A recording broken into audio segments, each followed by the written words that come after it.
Good afternoon, everyone. Welcome to the plenary session about transitioning to renewable electricity systems. So we heard this morning about the urgent need to move towards a 1.5 degree aligned world. And in this session, we'll be discussing about how renewable-centred electricity systems can accelerate the decarbonisation process, and they can also help other sectors in the economy to reduce their emissions as well, like transport and industry. So ensuring the electricity system is powered mainly by renewables is the foundation of the new energy economy. The transition to renewable electricity systems is gathering pace around the world, with many countries setting ambitious targets and working to phase out fossil fuel power generation and replace it with renewable power systems. In many countries, solar and wind are the lowest cost form of new build generation and coming down in cost, and this is really accelerating the energy transition around the globe.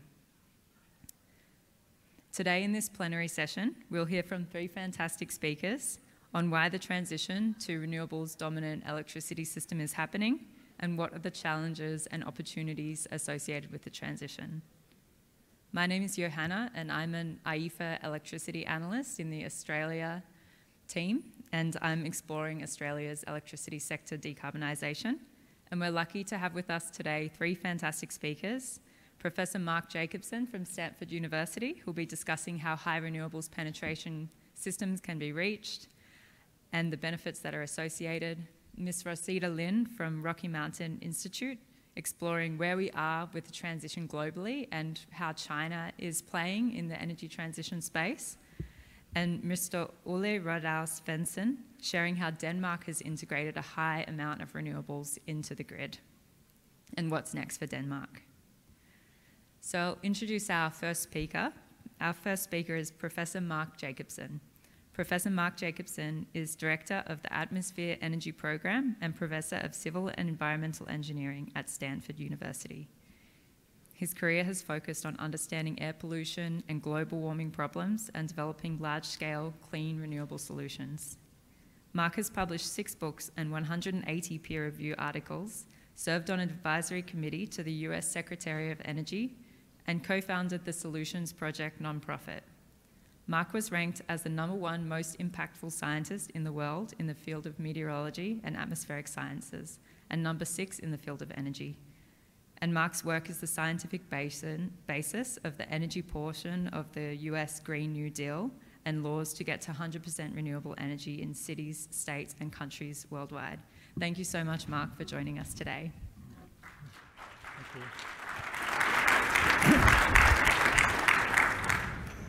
Thank you, Johanna, and thank you, everybody, for coming. So I'm going to talk about transitioning the U.S. and world to 100% clean renewable energy and storage for all purposes. I can get this to advance. No, now it's not advancing.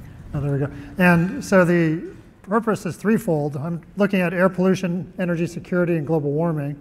7.4 million people per year die from air pollution worldwide. And so this is the second leading cause of death after heart disease. Global warming is a serious problem that's growing and will overtake air pollution in terms of its cost by 2050.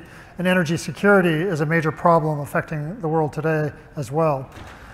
Now, our solution has always been to transition, well, first electrify all energy and then provide the electricity from clean renewable sources. So for transportation, for example, go to battery electric and hydrogen fuel cell vehicles. For buildings, we go to electric heat pumps. For air and water heating, air conditioning, even drying clothes. I would go to electric induction cooktop stoves, and we'd use some district heating in some places. For industry, we'd electrify that as well with high temperature arc furnaces, induction furnaces, resistance furnaces, etc. And we'd provide the electricity in all cases from onshore and offshore wind, solar photovoltaics on rooftops and in power plants, concentrated solar power, geothermal, electricity, but also use geothermal heat where available, and also small amounts of tidal and wave power and existing hydropower. Now, we need storage for such a transition. We need electricity storage, heat storage, cold storage, and then some hydrogen for non-electric grid purposes.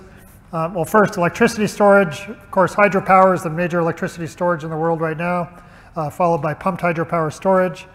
But there's also concentrated solar power with storage, flywheels, compressed air storage, gravitational storage with solid masses, and batteries, of course. Batteries are probably going to take over, and already they supply about 12% of California's peak electricity in all seasons except for summer. And so they're just growing rapidly, not only in California, but worldwide. For heat and cold storage, that's actually really inexpensive already. Water tank storage is the most common, but there's also ice storage for cold. There's underground storage, seasonal storage in boreholes, water pits, and aquifers for heat. Also building materials. And as I mentioned, hydrogen. We think hydrogen should be used for limited applications, primarily for steel production, ammonia production for fertilizers. Instead of using gray hydrogen, we use green hydrogen. And also for long distance transport, but not passenger vehicles, not for buildings, not to heat buildings, not to burn, not to put in pipelines. It should be produced by electrolyzers and actually produced on site as much as possible so we don't need to transmit it. And okay, so those are the main technologies we need. But we develop energy plans for 145 countries, and I just want to summarize them. First, we looked at the energy demand for each country from International Energy Agency data in 2018, extrapolated the fuel type in each energy sector for each country to 2050 in a business as usual case, and estimated about 20.4 trillion watts of power in the annual average would be needed in 2050 in a business as usual case. But it turns out if we electrify and provide the electricity with clean renewable sources, namely wind, water, and solar, we can reduce power demand on average by about 56.5% for 5 major reasons. One is the efficiency of electric vehicles and even hydrogen fuel cell vehicles over internal combustion engine vehicles, the efficiency of electric heat pumps over gas heating or oil heating, the efficiency of electrifying industry, eliminating energy to mine, transport, and refine fossil fuels and uranium. That's about 11.3% of all energy worldwide is used for that. When you have wind turbines, the wind comes right to the turbine, solar comes right to the panel. You don't need to mine it for it. And then end-use energy efficiency improvements beyond business as usual. That's another 6.5% or so percent. This adds up to 56.4% reduction before even changing your habits. So graphically, it looks like this. If we don't do anything, we go along the top line. If we transition, we go along those 5 shades of colors down to the 100% wind, water, solar line, with 80% transition here by 2030 and 100% by 2050. And in this scenario, then we supply that remaining 8.9 terawatts with just wind, water, and solar sources. Alternatively, because we can transition, we have 95% of the technologies right now to transition. So we could theoretically transition 80% by 2030 and 100% by somewhere between 2035 and 2050. This shows 100% by 2035 with the same endpoint in 2050. So you might ask, well, how much does this cost? How much land does this need? Well, first, here's a mix on average of all the countries, 145 countries. It would be about of how we would provide that power. 32% onshore wind, 13% offshore, 16% rooftop PV, 30% utility PV, a little less than 3% concentrated solar power, less than 1% geothermal, 5% hydro, which all exist today, then small amounts of tidal and wave and some geothermal heat and solar heat. And in the US, there's also a breakdown. How much land would this take? Well, worldwide, we don't need, this is new land. We do not need new land for offshore wind. We don't need new land for tidal or wave. We don't need new land for rooftop solar. It's very small amounts of geothermal. So it's onshore or utility scale solar PV and CSP. That would be about 0.17% of the world's land. That's for what we call footprint because it takes up land on the ground for the most part. And then for spacing between onshore wind turbines, it's about 0.36%, a total of 0.53% of the world's land. For footprint plus spacing, that spacing area can be used for multiple purposes. In the US, it's about 0.84%. In comparison, the fossil fuel industry occupies 1.3% of US land area right now. So this would result in a reduction of land requirements in the US because we'd eliminate 1.3 million active oil and gas wells, 3.2 million abandoned oil and gas wells, 50,000 new oil and gas wells every year, and millions of miles of pipelines, hundreds of thousands of gas stations, refineries, gas storage facilities, coal mines, etc. Now, and also we can keep the grid stable. We did grid stability analysis throughout the world, breaking up the world into a bunch of world regions and looking at analyses, looking at stability. And we did that for each of the 50 United States as well, breaking it up into regions. But here's California on its own. You can keep the grid stable for 2 years every 30 seconds with just wind, water, and solar without any blackouts. What's the cost of keeping the grid stable worldwide? Well, the upfront capital cost is about $62 trillion. And the US, it's about 9 trillion, and China about 13 trillion. And this would pay itself off, I would argue, in about 6 years. And let me show you how. This would be the Green New Deal cost of transitioning the world to 100% renewables for all purposes. These 145 countries represent 99.7% of all world emissions. So how does it, let me go back. How does it get you a 6-year payback? Well, right now the world spends about $11 trillion per year on energy for all purposes, transportation, buildings, industry, electricity. In 2050, that'll go up to $18 trillion per year. If we electrify everything and provide the electricity with clean, renewable wind, water, solar, that goes down to $6.6 trillion per year. Mostly because of the energy reduction we need 56% less energy, that's most of it. And then the cost per unit energy goes down another 15%. That gets you a 63% lower annual energy cost. But we also eliminate the health cost and climate costs, which are about $33 and $32 trillion per year in 2050 as well. So the total social cost goes down from $83 trillion per year to $6.6 trillion per year. That's a 92% reduction in social cost. Take 17.8 trillion minus 6.6, that's about a little over $11 trillion per year. Divide 62 by 11, you get it on close to 6 years payback time. So there are 62 countries in the world that have policies to go to 100% renewable electricity. There's only one country, Denmark, which has policies to go to 100% all energy. But these are mostly small countries, so they're not combined, they're just small portion of the total. We need all countries. There are over 400 international companies, including 8 of the 10 biggest companies in the world that have committed to 100% renewables across their global operations. The biggest ones are in blue. And there's 19 states and territories in the US that have laws or executive orders to go effectively to 100% renewables in the electric power sector. But again, this is not all energy, and by different years. There are 180 US cities that have commitments to go to 100% renewables, and over 400 worldwide, almost done. Should point out there are 16 countries that are near 100% renewables already, or already at 100% renewables in their electric power sector. They're mostly dominated by hydro.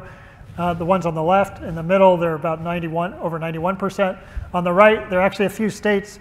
Well, South Dakota produces 120% of its consumed electricity from just wind and hydropower, for example, and Montana's pretty close as well. So just to conclude, we project 28 million more long-term full-time jobs than lost with such a transition worldwide. We take up only about 0.53% of world land area to transition, avoid 7 million air pollution deaths per year, slow then reverse global warming. We think we can keep the grid stable with 100%. Absolute energy costs are 63% lower. Social costs are about 92% lower than a fossil fuel system. And here's more information in case you want more details. Thank you very much.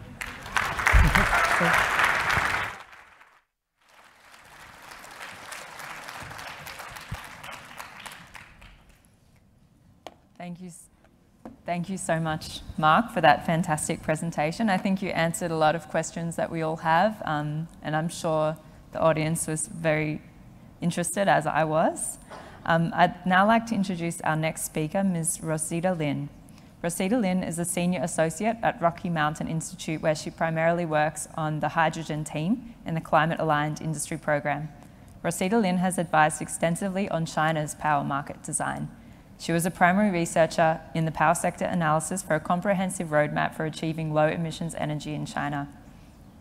She brings a wealth of experience in promoting renewable-centered electricity systems in developing countries, contributing to power system design projects in Caribbean islands, designing renewable mini-grids in African countries, and analysing how to phase out coal plants in Southeast Asian nations. Prior to joining RMI, Lynn worked at the Energy Transition Research Institute and interned at Lawrence Berkeley National Laboratory and Alliance to Save Energy. Thank you, Ruosida Lynn, for joining us today.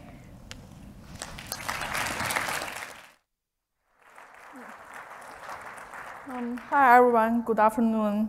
Today I would like to discuss the energy transition in China power sector.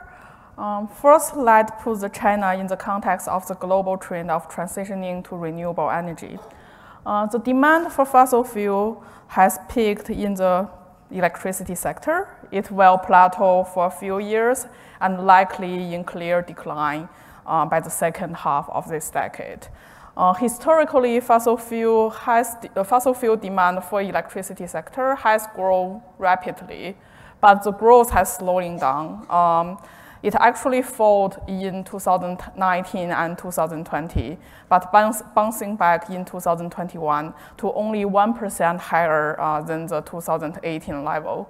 The rapid growth of solar and wind power indicates that the demand of fossil fuel will struggle to raise significantly above the 2021 level.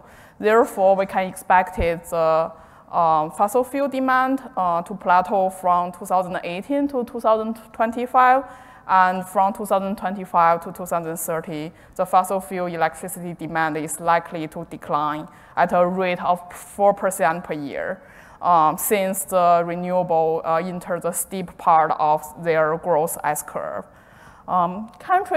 Of course, countries has different story regarding to peaking the fossil fuel in power sector. OECD demand has been falling for over a decade, while the non-OECD demand is rising. China, in the past, experienced super rapid growth in the fossil fuel in power sector. However, we think this exponential growth period will be over. 20 years ago, China power consumption per capita was only 1/6 of the European level, which sets the stage of this rapid growth. However, the growth rate has been slowed down from 12% to 6% in the past decades, and also expected to fall below 5% in the coming decades. Although the overall fossil fuel needs for the power sector seems increasing, if you combine all the OECD and non-OECD needs, the cost advantage of renewable will mitigate this increase. Now, renewable is already the cheapest resources in 96% of the world.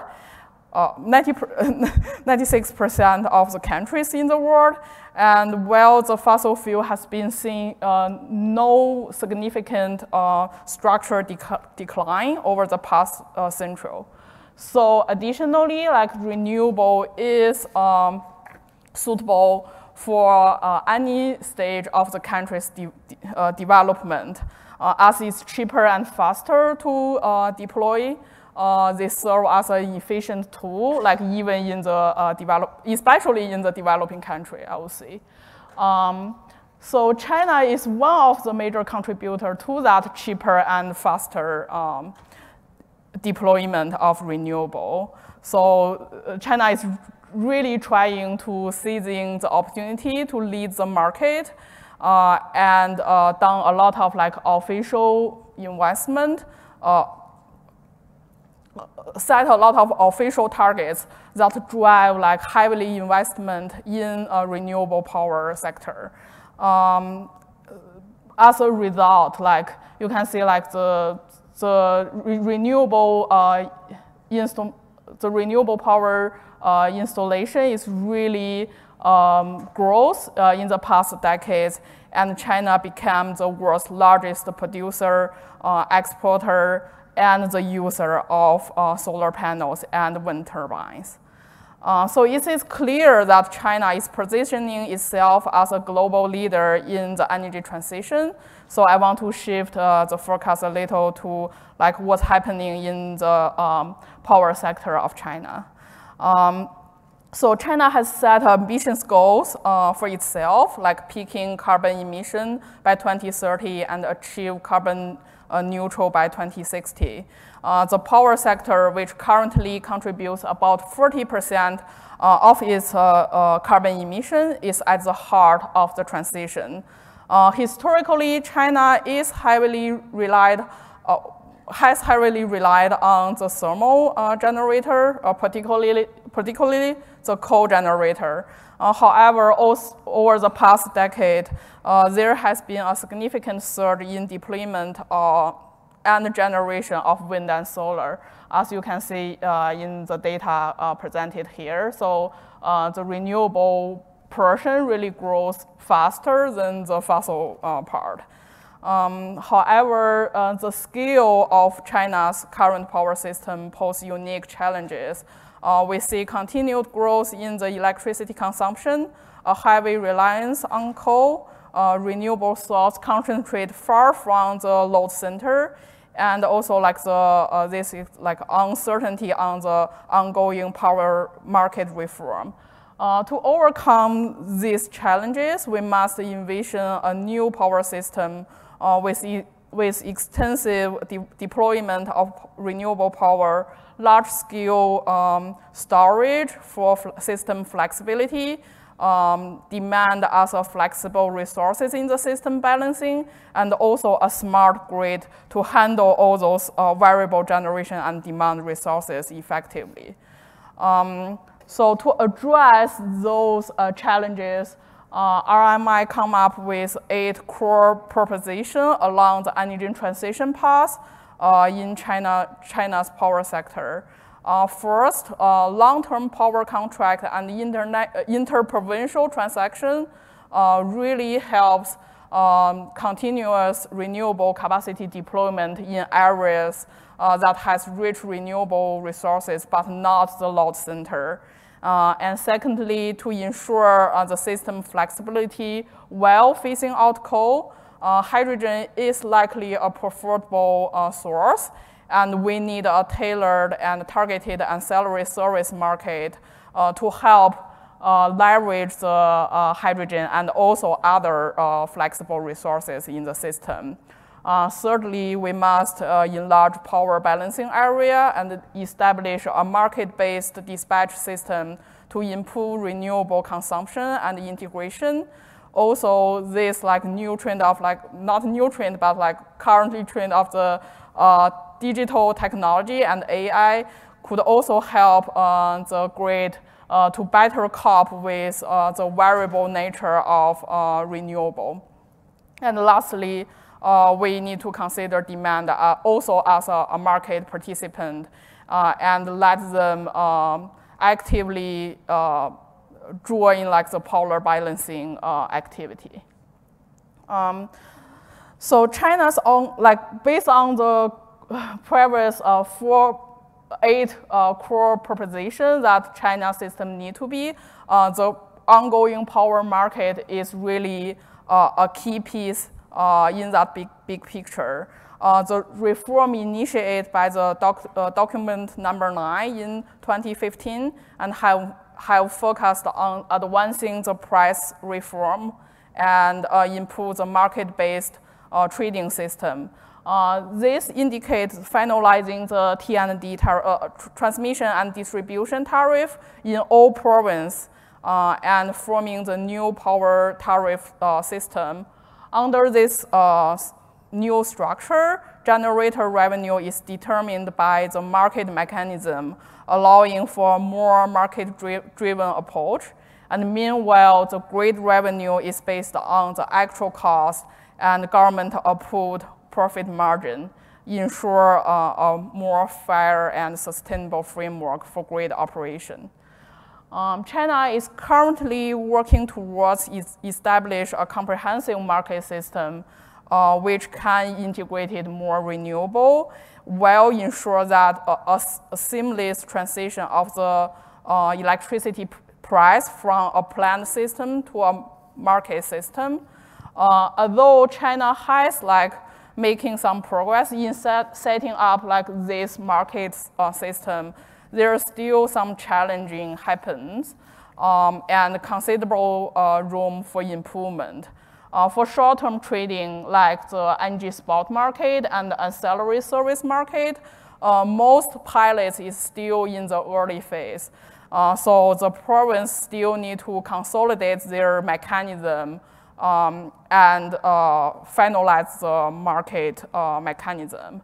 And in long-term transaction, which is the multi-year renewable PPA, a purchase agreement, the current mechanism have not fully played a role in stabilizing the investment expectation and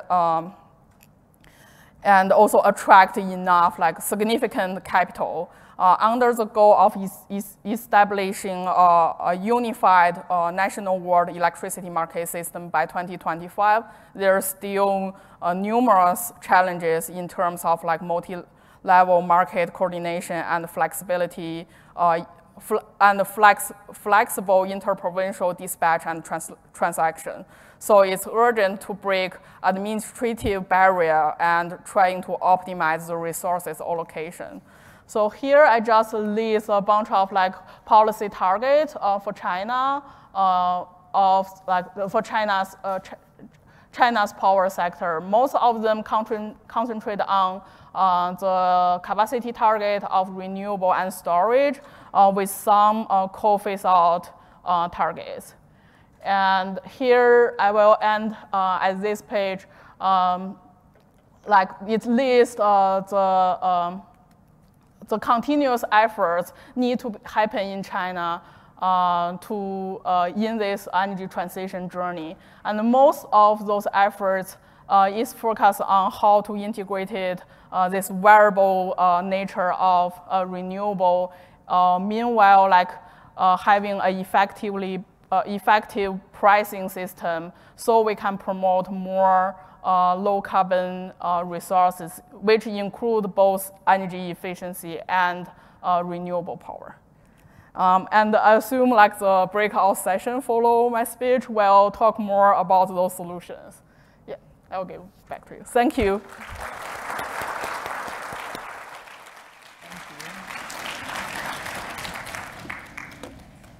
Thank you so much, Ruosida Lin. That was a great global overview and fantastic insights into China's electricity transition, a big challenge, but a lot going on. Our final speaker today will be Mr. Ole Rydahl Svensson. Ole leads the Public Affairs team, the EU Affairs Office, and the press and social media team at Green Power Denmark. His work focuses on advising and lobbying politicians on delivering a rapid green energy transition in the Danish and European energy systems. Green Power Denmark is a non-commercial business organisation gathering many different members across the green energy value chain. And before joining Green Power Denmark, Ole served as Special Advisor to the Minister for Foreign Affairs of Denmark and advised the Minister on foreign and security policy, green diplomacy and other topics. And prior to that, worked in the European Parliament in Brussels. Thank you so much for joining us today, Ole.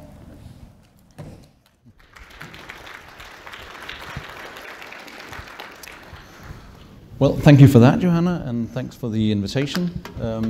I'd like to start off on this quick overview of Denmark's transition from a fully fossil-based energy system to where we are now, being a majority renewable energy sources based energy system, and looking ahead to the challenges on bringing us into fully renewable energy system.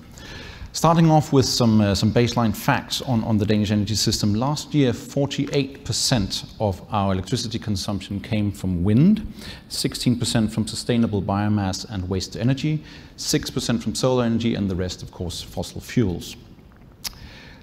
Development has really picked up over these last few years, and we can really see the transition going into shape now, with the last 13 years seeing CO2 content of Danish electricity consumption falling by 71%, and allowing us to reduce our consumption of coal in Denmark by 83% and natural gas by 50% already. Thank you. But just to say that we've been at this for quite some time as well. I won't bring you back to 1891 because we'll be here all day, but just to say that we spent 30 years from 1991, when we built the world's first offshore wind turbine park, to develop 2.3 gigawatts offshore wind, which we have today. Earlier this year, we had a political agreement in the parliament, bringing us by 2030 to 14 gigawatts offshore wind. Keep in mind that Denmark is a very small country. We only have 6 million people, and the rule of thumb here is that 1 gigawatt will cover the needs of 1 million households. So this final push will take us from being a country that mainly consumes clean energy to a country that will be able to export clean, renewable, sustainable energy, and be so in the form of electricity, but also in the form of green hydrogen and other e-fuels, really targeting those hard-to-abate sectors, which will be the main challenge for Denmark and for the rest of the world going forward. So what does this transition actually look like on the ground? Well, here you have two maps of Denmark. One of the Danish energy system in 1980, and you can see it's focused around a relatively few number of large power plants burning fossil fuels, primarily coal and some gas. Now, what you see on the right-hand side is wind turbines, it's photovoltaics, it's also a transition towards smaller, locally owned cogeneration plants producing both electricity and district heating. These are based for the moment primarily on biomass, some on natural gas and some on biogas. But we're also working on electrifying these and bringing these onto large-scale heat pumps and electric boilers also in the years to come. So what you see also here is, of course, the complexity of the energy system rising exponentially. And that's also something we have to deal with in the years to come. Here you can see the development in electricity consumption in Denmark over the last many years. What I want you to focus on is that period between 1980 to now. That's where you saw this transition from the two maps before, where you see both the complexity rising, you see a move away from centralized to decentralized power generation, but you also see quite a marked increase in electricity consumption. We've added about 10 terawatts of electricity consumption in that time period. Moving ahead and going from this majority-based renewables to a fully renewables energy system, that's what you see in this sharp incline on the right-hand side of the projection. Our calculation shows that going into 2040, we will need to increase our electricity consumption by 84% in Denmark if we are going to target those hard-to-abate sectors. That's the agriculture sector, that's heavy transport, that's industrial processes which are still stuck on fossil fuels. We'll need to deliver 84% more power, and of course we'll need a power grid also that can supply this. At the moment, Denmark has 99.996% security of supply, and that's based on a majority renewables energy system. We're fully confident that we can maintain that, but the only way we can do that is through massive investments also in the energy grid, and that's sort of something we always seem to forget when we talk renewables. That is, you also need a grid that is fit for purpose on this. We've done calculations that shows that moving up until 2030 in Denmark, we're going to need to invest 7.2 to 8.4 billion US dollars in the distribution grid alone. Not talking about the TSO level, this is DSO level alone. The 2.8 billion of that we can't really do much about. This is maintenance and just replacing faulty equipment, things like that. The interesting number on this slide is the discrepancy between 4.4 and 5.6 billion US dollars, because that 1.2 billion US dollars is a difference between having a smart energy system based on energy efficiency and smart energy use and not. The point being here is that if we can teach people to shift their power usage away from those peak hours, typically from 5 p.m. in the afternoon to 9 in the evening, then we can save 1.2 billion US dollars in a fairly small country on build out. And this is fairly simple things. This is about charging your electric vehicle at night instead of when you get home from work. This is about using smart appliances like dishwashers and washing machines, having them use energy when it's cheap, when the sun shines, when we have lots of wind, things like that. This will be a real life saving both for companies but also for the end users. So that's also something we're focusing a lot on, not only swifting to renewables but also swifting to a different way of using energy, smarter energy usage. This is our vision of the Danish energy system going forward. We feel fully confident that we can cover all our consumption needs based on wind and solar when we reach 2030 and going forward. With this build-out, we will also be able to store a lot of this wind and solar when we have an excess, and we'll be able to export it to our neighbors via interconnectors.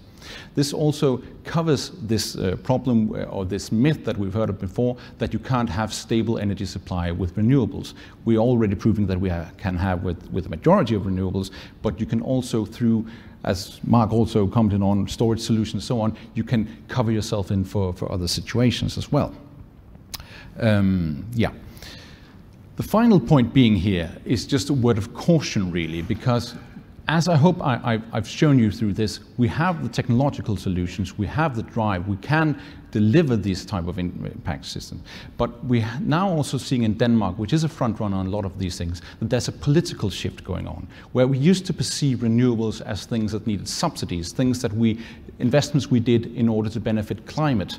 Now it's starting to be perceived, because of the low cost of production, because of high energy prices, as something that can be used to finance other political agendas. And that, I would say, would be my closing argument is we need to get there, but we need also to be very much aware that I think our main adversity at the moment is the threat of having renewables being used as a political gain to finance other issues and keeping us locked in prolonging our dependency on fossil fuels. We can see that in the ongoing negotiations on electricity market design, which is happening now in the European Parliament. We can also see that in a change in the Danish way of having tenders for offshore wind. We used to have a two-track approach where we had state tenders and we had an open door model, which was market-driven, where you could come and say, I'm willing to build an offshore wind turbine, I'll take on all the cost, I'll take on all the risk of this, and then you could go ahead. We had 24 projects in the pipeline on this model, totaling up to 12 gigawatts. But they've been closed now because of a political agreement to transfer to a new state aid tender model, which has requirements of a 20% state ownership and additional concession payments on top of course, the corporate taxes you would also have already. So our fear at the moment is that this will shift investments away from renewables and prolong our transition to green energy. So this is the fight we're fighting right now. It's not really a technical fight. It's not really a financial fight. It's mainly a political fight after 30 years. So thank you for your attention.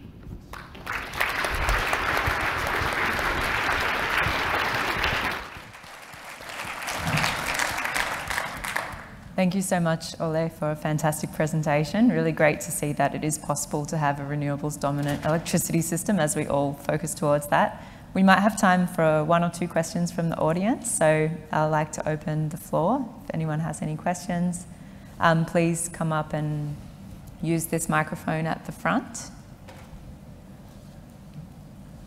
Thank you.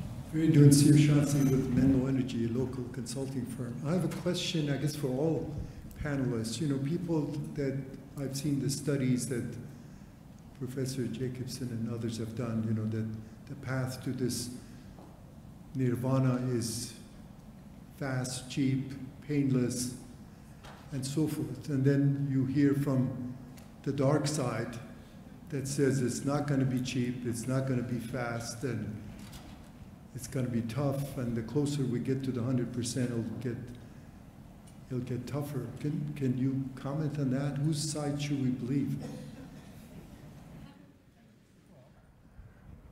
I mean, there are, as I mentioned, there are 10 countries that are near 100% renewable electricity.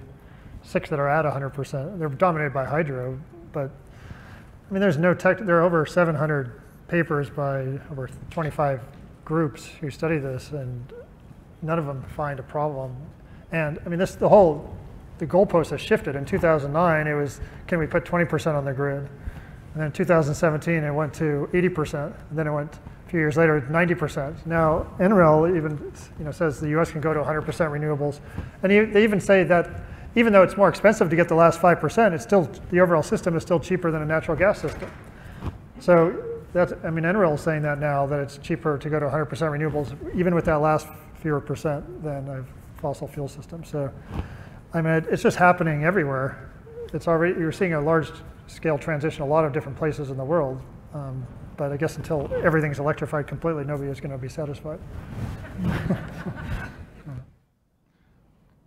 Hi, Gabrielle Kuiper, wearing numerous Australian hats, including the Smart Energy Council there. Ruosida, I really enjoyed your presentation, really interested in this push for a market-based approach, market fundamentalism, some people might say, and in the Chinese context. And what I didn't pick up in your talk was how that approach will speed up decarbonisation, and how is that going to be faster for China than their current state-planned approach? Yeah, I think like currently, we first need to make the argument that a decarbonized system is the better future, is cheaper, right? So you want to have a price system where in favor of the low carbon resources. So that's how like this market system works, especially like people is arguing, like there are people arguing that the renewable is just like this trash power, which has no value, and the coal plant is crying about the lower of like the decreasing of their utilization hours, right? So you want to have like a price system to deal with all this kind of stuff. And we think once the system is set up, it will promote the energy efficiency, it will promote more renewable installation, which lead us to the decarbonization future.